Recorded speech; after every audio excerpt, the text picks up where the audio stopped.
Fire Emblem Thracia 776 is one of the most confusing and unnecessary games to ever exist. I knew this was from freaking 2000, and I knew it was considered to be hard. Real macho masochist Fire Emblem experts only type hard, and I knew it took place during the events of the last game. Which begs the question, why? Why did this random side character you get 3/4 into the way through genealogy need his own game? And why wasn't this on Nintendo 64? To this day, it's commonly cited as the lowest selling Fire Emblem game at about 120,000, which given the circumstances sounds pretty damn impressive to me. For a Japanese only aimed purely at hardcore gamers, the ones most likely to have a PlayStation by now where they could play a million other more impressive strategy RPGs, less than 2 months away from the PlayStation 2, they still managed to get over 100,000 people to either bring this flash cartridge to a 7-Eleven or whatever for download or to the store to play a freaking Super Nintendo game.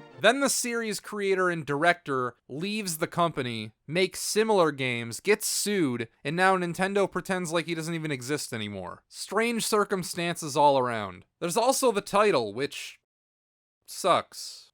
It's such inside baseball. Why 776? Like 1776? Is George Washington in this? What's a Thracia? You're supposed to be deep into Fire Emblem lore, just so you know that these are a date and a place. And on a surface level, it seems like it's a step backwards from the last game too. Maps are much smaller, there are less characters, and the entire game's plot was deemed unimportant enough to the overall grand war to even bar mentioning in the last game. Now I know in hindsight it's easy to point these things out, and in the moment it's not always so easy to see this clearly, but what a horrible idea. I'm glad they made it. I had the Super Nintendo out and hooked up already for A Link to the Past, and a new Fire Emblem game was just announced, so I figured, hey, it's been a few years. I'm in the mood for Fire Emblem again. Let's complete this trilogy. Intro is, as tradition dictates, way too long. I lost focus on what anything is supposed to be or mean. There's a war, there's fighting. You remember the part in Genealogy where those guys died in the desert? You're their kid. The story went back to being boring again with Thracia, and I was skipping through dialogue pretty quickly. The original fan translation spiced things up by including copious amounts of cuss words, calling characters stupid bitches and stuff. That's cool, but the menus are all messed up, so I can't really tell what I'm doing. Luckily, there's a newer one released in 2019 which fixes all this, and it's more faithful to Nintendo's standards and practices. Although in 2000, who knows, maybe they would have let some swear words fly in a Super Nintendo game? This was only a year off from Conker's Bad Fur Day, and they let Mario call Bowser gay, so who knows. Apparently after the game, everyone dies anyway, because when Leaf, our hero, is introduced in Genealogy, which takes place after, he states that they've lost all of their fighting forces. So unless he got a new force, almost everyone dies after this game. Now is this hasty, half-baked lore, or a poignant statement about the futility of war? Depends how much credit you're willing to give these guys, I guess. So Genealogy takes place after, but also before. That game spanned 20 or so years, and this is supposed to be taking place towards the end chronologically, but not after that one. It's the ultra-rare midquill, like Lion King 1.5 or Halo 3 ODST, a work which takes place simultaneously alongside another in the same series. As for the gameplay, it's Fire Emblem. You don't know what Fire Emblem is? In the broadest strokes, they're all more or less the same. Move your units around, end turn, then the enemy moves all their units around, repeat until you win or the enemy wins, or the most likely outcome, you reset the system to prevent one of your units from dying. Every old Fire Emblem game is difficult because when a character is defeated, they are dead forever, so your objective isn't just to win, it's to win without letting anyone die unless you really don't care about them. You cannot save mid-fight. Could in the last game, but not here and not in most other Fire Emblems either. So it becomes a game about all that boring stuff. Planning ahead, experience and stat distribution, resource management, and most important of all, patience. Pre-awakening Fire Emblem are patience simulators. You need to embrace your inner zen. Don't get emotionally attached to the outcomes or what's happening on screen. Just treat every failed run as information gathering, because there will be a lot of failed runs. This is considered to be the most difficult game in what I would consider to be the most difficult first-party Nintendo series, and now having finished it... Yeah, that sounds about right. This definitely took way more resets and attempts than Genealogy, or the GBA one I just played for another video that nobody watched. Difficulty is an interesting word when it comes to playing anything in the RPG realm. Or really anything that's not like a Twitch action game, because it really just means learning. Difficulty is learning the game. When I played through Mystery of the Emblem like a million years ago, I soft-locked myself on the final boss of Book 1, and through that learned to be more diligent trying to save neutral NPCs, making more of an effort to save towns before thieves ransack them.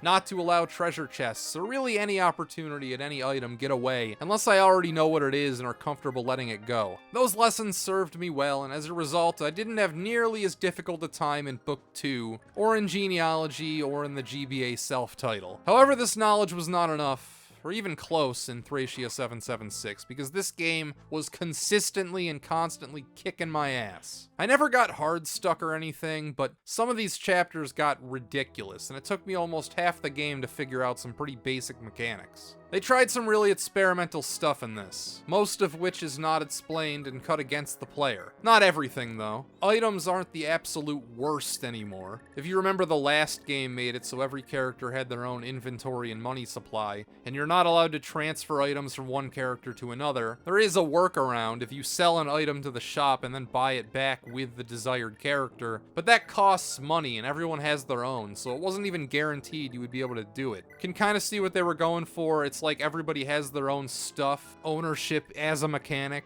but it's dumb and I hated it. Thankfully, that bullshit is gone, and the inventory system works exactly the way you think it would if you've ever played any strategy RPG, i.e. everything is shared property, and we're able to allocate it however the darn we want. Vulneraries are back, our basic HP restoring consumable, thank God. The last game got rid of those. And believe it or not, this is the first Fire Emblem which allows you to rescue, which is carry units with other units. I could have swore that this was in every game, but I guess not. They probably invented it because this game would be impossible if you couldn't shield weakened units this way. If not for your own party members, there are some escort missions which would simply be unachievable otherwise. Comes with a cost though, as all of your stats are drastically lowered when carrying someone, which makes sense. Ever been carrying somebody in like a fireman's carry and try to fight a guy? Wouldn't be too easy. There's also the arena where you can grind for experience, which doesn't use your actual weapons, so they don't factor into durability or resource management. So see, we have some advantages we didn't even have in the last game.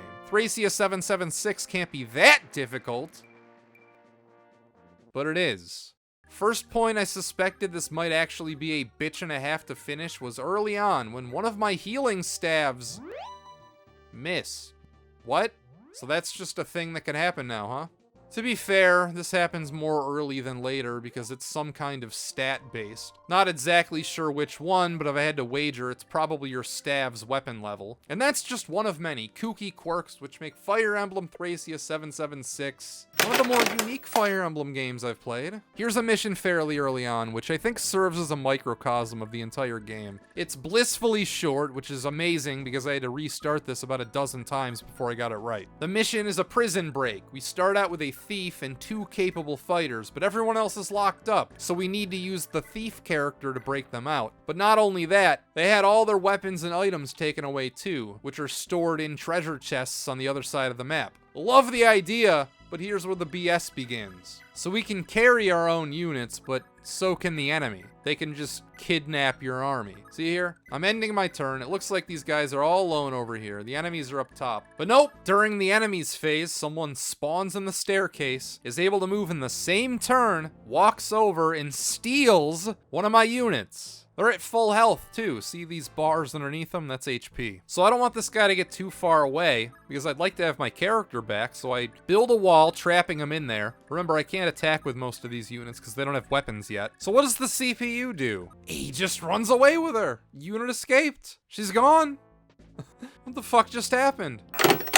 There is a mission late, and I mean late, one of the last in the game, where you can actually go to a prison camp to get any stolen units back. But I didn't let that happen because I reset any time one of my characters got stolen. But whatever, live and learn. This time I'll get the weapons first, then free my friends. One of the cells have some neutral, uncontrollable units which go fight the guards if you free them. No equipment needed, so no brainer to get them first. Then after getting everyone out, doing some item management to transfer weapons to the appropriate units. These spear guys keep endlessly spawning from the left and right sides, and it doesn't let me escape like they did, so I probably have to go through this door up top. The guards are pretty tough, at least to a point where I can't easily grind EXP off them without losing any units. See, everyone's banged up right now, so I figure let's just open the door and move on. Then...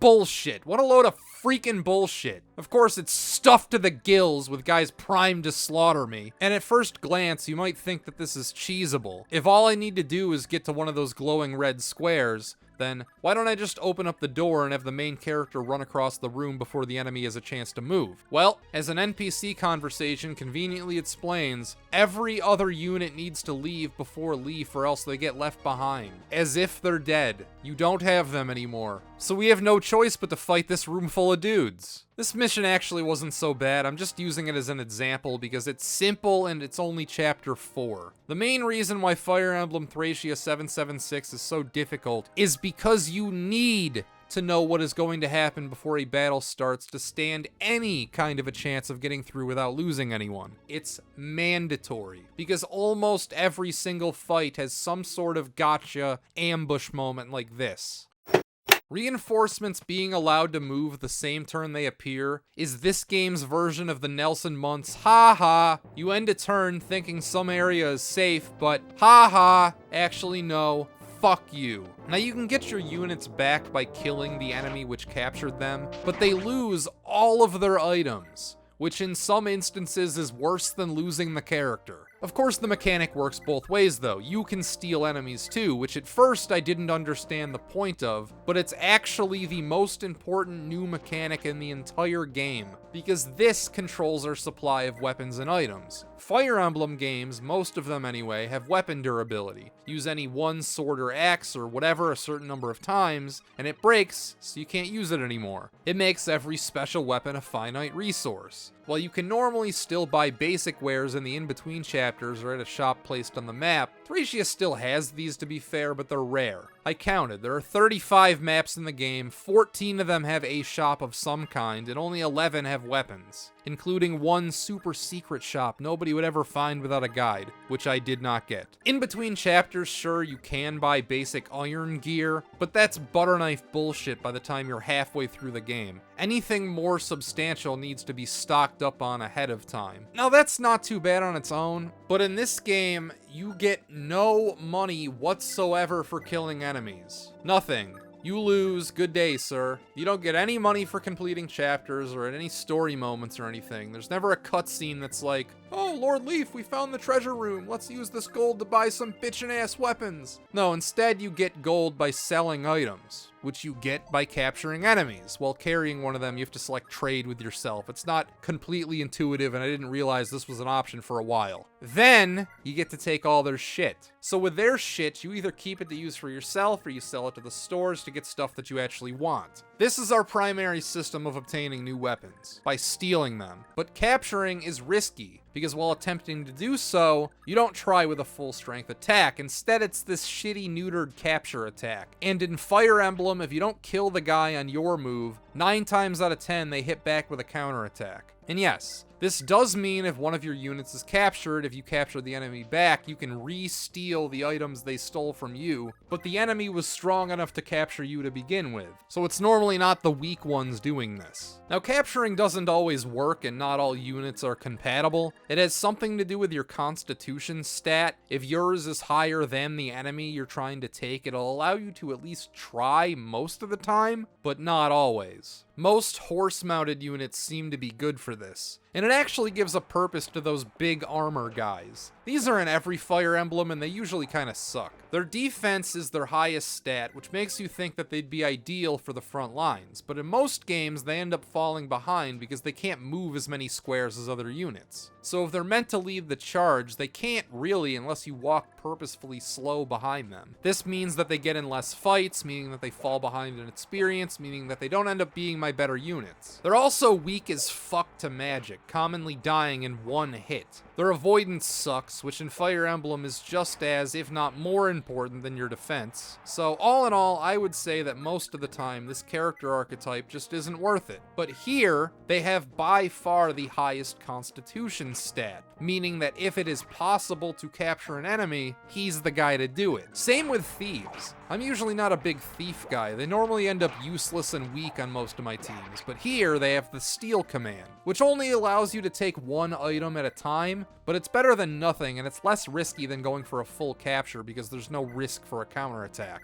If I were to replay this game, I won't, but if I did, I would take more advantage of these because I really didn't play most of the game with a scavenger's mindset. Sure, if I saw something that looked cool, I tried to take it, but I really should have just been trying to take as many things as often as possible. Instead, I would notice that my weapons were running low, and then, and only then, I would try to be proactive in acquiring equipment, as opposed to always be looking for opportunities. It's tough because sure, in theory, bosses at the end of the map will have no doubt the best, or at least the most valuable stuff if I don't feel like keeping it, but they're also the most risky to try and capture. There are ways around it though if you get clever. You can steal their weapons first, which works sometimes. You can put them to sleep, and I regret not manufacturing more ways to capture bosses, because it was probably worth it most of the time. Smaller maps mean that each individual turn and tile matter more than it did in the last game as well. Reinforcements may have been able to move during the same turn they appear in Genealogy as well. Truth is, I don't really remember because it wasn't that big a deal if they could. But here, the maps are small enough, any sudden change becomes your problem immediately, not in 5 turns when we're actually fighting. And this game loves the reinforcements. They're in almost every single chapter. Thracia is the kind of game where you will need to try every map more than once, because you need to know where the potential pitfalls and enemy reinforcements are coming from. Like here earlier, objective is to return these kids in the castle to their homes down here, but after a certain number of turns,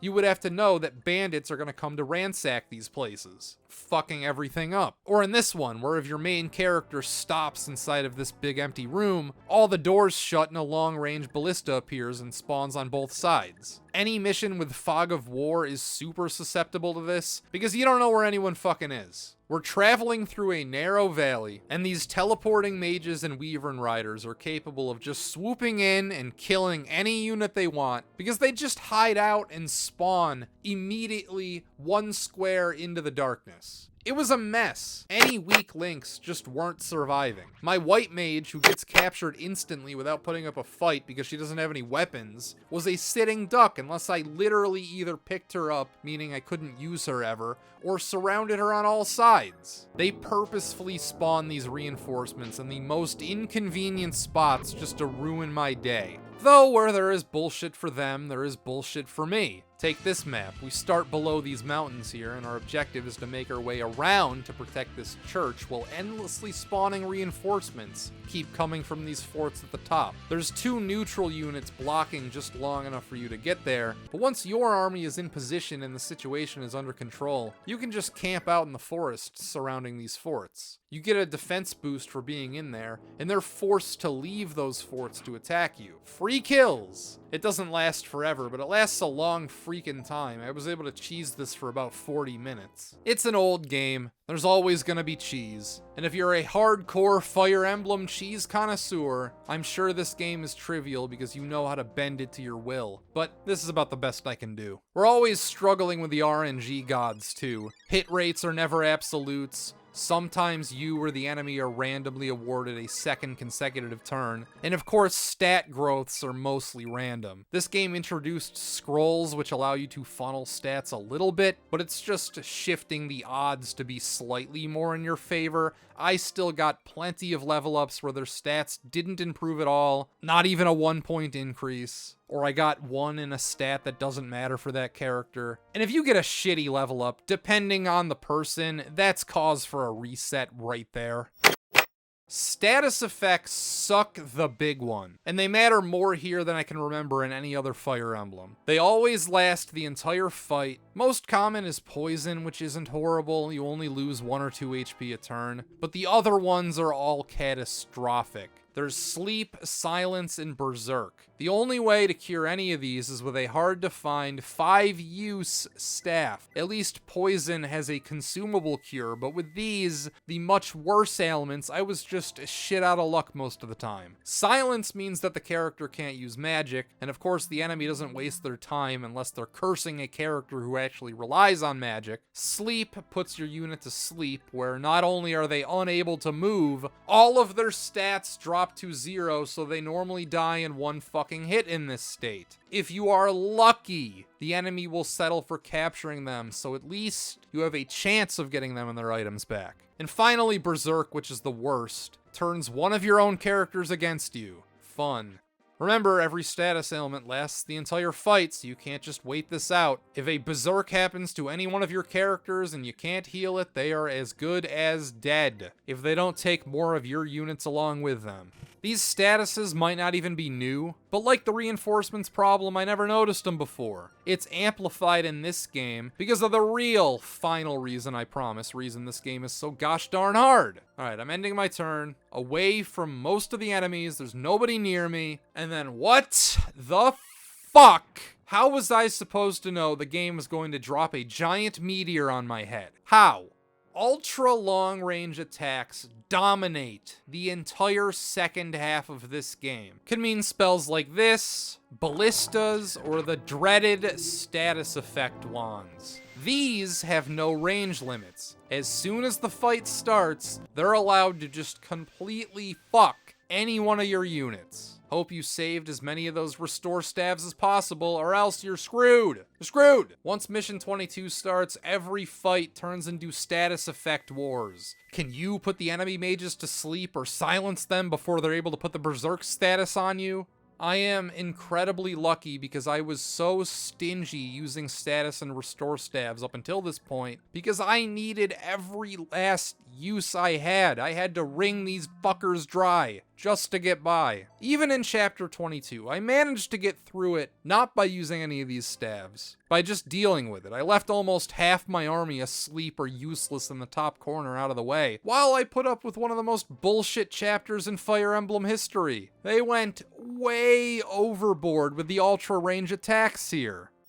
Normally, these things are balanced by being fairly low accuracy. In this game, they hit way more often than normal though, and in this map especially. Every time I went south, none of these ballistas ever seemed to fucking miss. Ever! I couldn't get them to dodge any of them. Even my agile units, they were just getting hit every fucking time. There's fucking 5 of them! And 2 mages, which will fry your asses as soon as any unit gets below the bridge. Their ranges are massive, it's like a quarter of the fucking map. And if they decide to zero in on any one character, they're fucked. And of course they always do. The AI is smart enough to know to target the weak link, and they didn't stand a chance. Even my strongest characters weren't good enough to survive this onslaught, let alone any of the weaker ones. So, the fuck do I do? There isn't a unit in my entire army that can withstand getting hit 7 goddamn times. Well, I do what I should have done from the start. Read a guide. This is a guide game. Here I learned that this map has a nasty trick. The reason these ballistas never fucking miss is because the enemy's general has a really high leadership stat. Highest in the entire game by double, actually. Leadership is a stat which increases the accuracy of all units commanded by that character. I do not know how anyone is expected to do this chapter without some major warp staff cheesing, which I would have been open to trying, but this map just so happens to have the best shop in the entire game, selling the killer set of equipment, master seals, and door keys. Well, guess what? You don't actually have to fight him or even do this map with him still on it because after 40 turns, he runs away. Yeah, so the way to do this is to let the fight start, then don't move For the love of God, do not move. Waste 40 turns before doing anything. Then he leaves. Then you can actually do the map. Fun.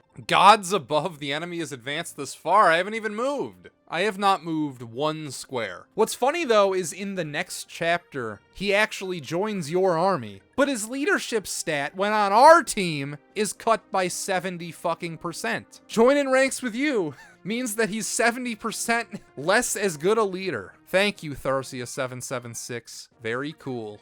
The ballistas are still a huge pain, but at least they don't hit me every goddamn time. Now it's like a half or a third of the time. So I was able to sneak my way down there and take care of them after a couple attempts, after waiting 40 fucking turns. That's right, I had to wait 40 turns at the beginning more than once. There's also the fatigue system, which is where the more you use units, the more fatigued they get, and if they're too tired, you can't use them for a given chapter. This didn't end up being as big a deal as it sounds like it could be. It just meant that sometimes some units had to sit out. I never really paid it much attention and ended up with about 20 good viable people I could use in any given fight, which is plenty because the most the game ever allows you to have out is 18, and it's usually less than that, and normally only like 2 or 3 units had to sit out, so it really wasn't a big deal. Maybe a slight annoyance at the worst. This is a difficult video game. I did not expect to struggle because I made it through Tactics Ogre. I played through the SNES version of Dungeon Master. I just did the GBA version of Fire Emblem a few months ago, and that wasn't a big deal. So even though Thracia had a reputation of being difficult, I had it in my head to question, is it really? Well, I do have a stat on this. The Fire Emblem self-title on GBA, a similar length game in terms of content. Actually, it's longer if we're looking at just the chapter count. 26 hours, 17 minutes. Thracia took me 65 hours and 40 minutes. Now, I'm sure on a replay I could cut that by about 2/3, but I'm just making a point. This game chewed me up, spit me out, had no remorse. So playing through this game was annoying and difficult and obnoxious and tedious and not fun, abusive, exhausting. Kinda sucked at times, but I will tip my hat because I do think that this has some of the more interesting level designs as far as strategy RPGs go. There's all sorts of variety when it comes to mission objectives. Most of the maps are interestingly designed, so let's take a look at a few of my favorites. We already went over the prison break, which was definitely a highlight,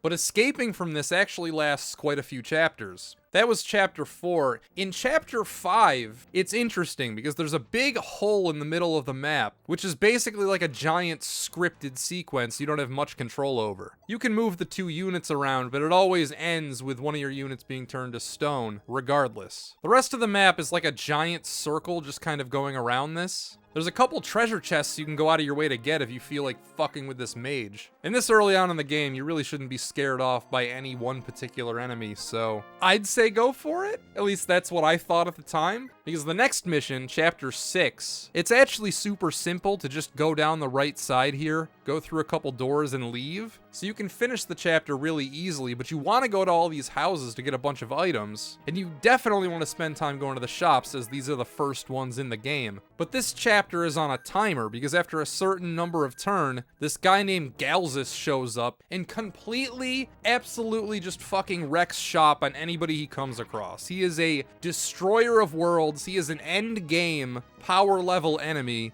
thrown at you in chapter freaking 6, which is a really fun way of putting a hard cap on the number of turns you can use to get through the map. Then the next one is like a long, narrow valley with a bunch of swordsmen waiting for you at the end of it, all while you're being chased by the units from the last chapter. Galzus doesn't come all the way down here, but a bunch of guys on horses do. I really like the cohesion with these chapters. They felt like one long mission, as opposed to a bunch of fragmented ones, which Fire Emblem games tend to be. A lot of times I get the sense when I'm playing these, because I don't care that much about the story, that these could have just been interchangeable maps, but here, there's a clear sequence we're following, and I like that. It makes it feel like genealogy. Another interesting map, and this one actually took quite a few restarts because it seemed like no matter what I tried, I wasn't able to get there in time. Our units start in the top right, and then a small force of 4 start in the top left. And there's a shitload of guys at the bottom of the map. It doesn't really matter what you do. The enemy army will always try to march to the top left and get to this house over here. So it's your job to either try and catch them from behind by going south and taking the long way around these mountains, or you can try to go through the forest, which is difficult, and it seemed like I never really got there in time. You know, it's funny, looking back on this map, I restarted so many times trying to save these guys in the top corner, but I didn't end up using any of them in the long run. I'm looking back at the footage, and all 4 of these characters either died or ended up being useless on my team. So I went through all that pain for nothing. Another standout is 12X. X means it's like a side chapter you get by doing certain objectives in the map before it. In this case, it just means you finish 12 in less than 20 turns. This has to be one of the biggest trolls I've ever seen in a Fire Emblem game. It's a Fog of War map, and it's just a bunch of narrow hallways with thieves in them. All they do is run up and steal your items and then run away. And if that's not enough, there's a fucking mage hidden somewhere in here with a spell that's capable of stealing items. Like, what the fuck? So you know what I did? I actually used a warp staff to send somebody into the room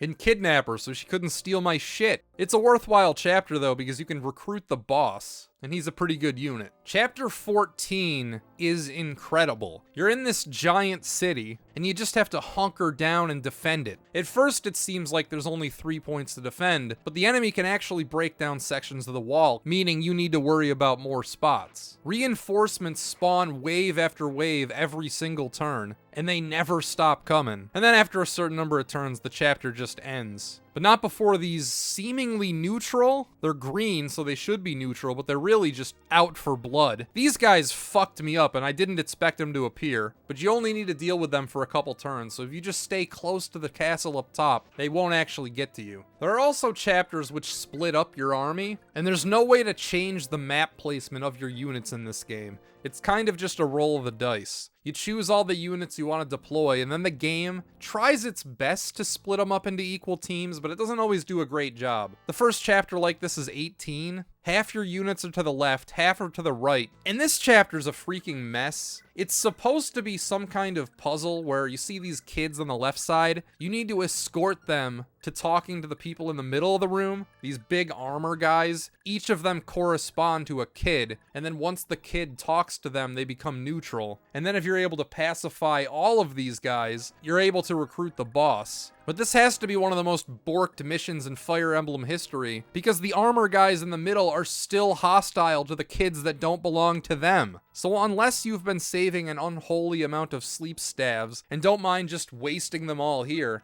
I really don't see any other way you could make this mission work. Yeah, I'm sure a ton of people have done it, but it's a big pain in the ass, especially when you don't know it's coming. This is the kind of thing you need to plan all game for, to manufacture the correct circumstances to make this work. Because the kids just run up and get slaughtered otherwise. Chapter 19's interesting. Half your army starts up top by the end. Your objective is to just go into the castle. And the other half of the army starts at the bottom of the map, protecting these kids. Meanwhile, the enemies are all spawning from the bottom of the map, trying to chase us down. This one was tricky, and I had to redeploy my units a bunch of times, just trying to get the matchups I wanted with who was on top and who was on bottom. It's really annoying that they're random in this game and you're not allowed to pick. And Chapter 20 is a great example of that. It's really funny because you start arranged like the enemy would be in a standard map. You're protecting your own castle, sort of like the enemy normally would be in most of these missions. It's a cool inversion. You even start with a bunch of enemy guys trapped in a jail of yours, which seems like it would be an interesting mechanic, like you're supposed to stop the advancing forces from getting to the jail so that they don't have more reinforcements, but it really doesn't matter because so many guys spawn every single turn anyway. And there's also a mage that shows up, which just unlocks it from all the way across the map, so it really doesn't end up mattering.